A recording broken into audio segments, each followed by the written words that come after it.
Did you know that self-care is a form of stewardship, but not in the way that you might think? Today, I wanted to talk about self-care. Before we jump into what I believe Jesus says about self-care, I thought that it would be important to define self-care first. I actually have 3 different definitions. 1, self-care is activities required for personal care, such as eating, dressing, or grooming, that can be managed by an individual without the assistance of others.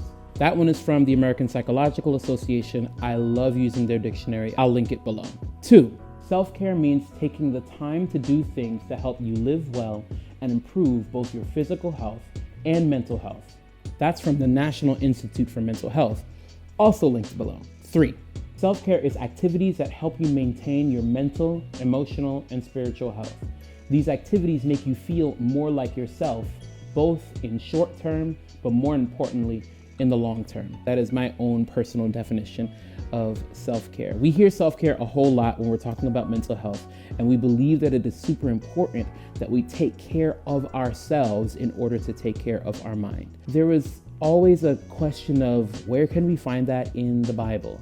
I feel like I found something, so just go with me. In the book of Matthew, chapter 25, starting at verse 14, going all the way to verse 30, we actually see a story. It's a very popular and familiar story. It's the story of a man who goes away on a long business trip, and he has 3 servants. The first servant, he gives 5 bags of silver.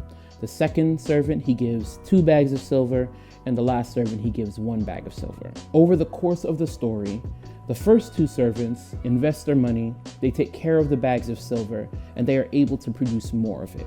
The last servant buries the bag of money into the ground because he's afraid of what the rich man will do when he returns from his trip. And I wanted to read you one verse that I think summarizes the whole story for us. Verse 29 says this: "To those who use well what they are given, even more will be given, and they will have abundance. But from those who do nothing, even what little they have will be taken away."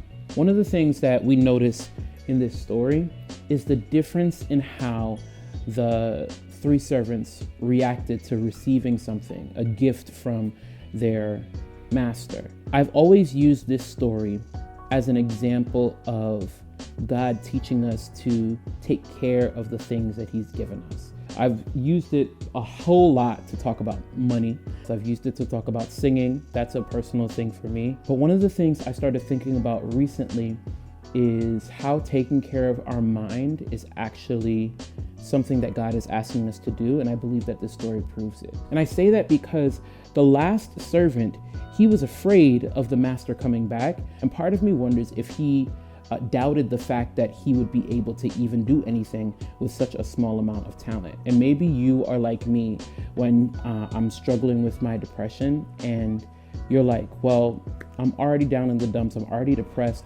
What can I do with this other than just lay in the bed and just struggle with it? I want to be very clear though. Our bodies, our souls, and yes, even our minds, they are gifts from God. No matter what it looks like right now, it is still a gift that He's asking us to take care of.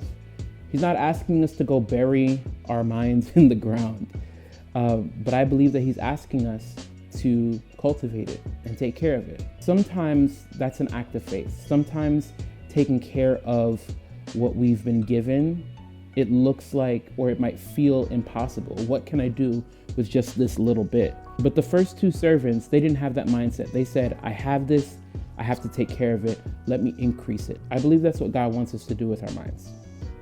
And how do we do that? Self-care is one of many ways. Those can be the very things that draw us not just closer to God, but draw us closer to mental wellness so that we can feel more like ourselves, both in the short term and the long term. So you may be looking at me saying, Chris, I don't know what that means. Maybe going to get that massage is an act of faith, but also maybe finally getting the budget in order.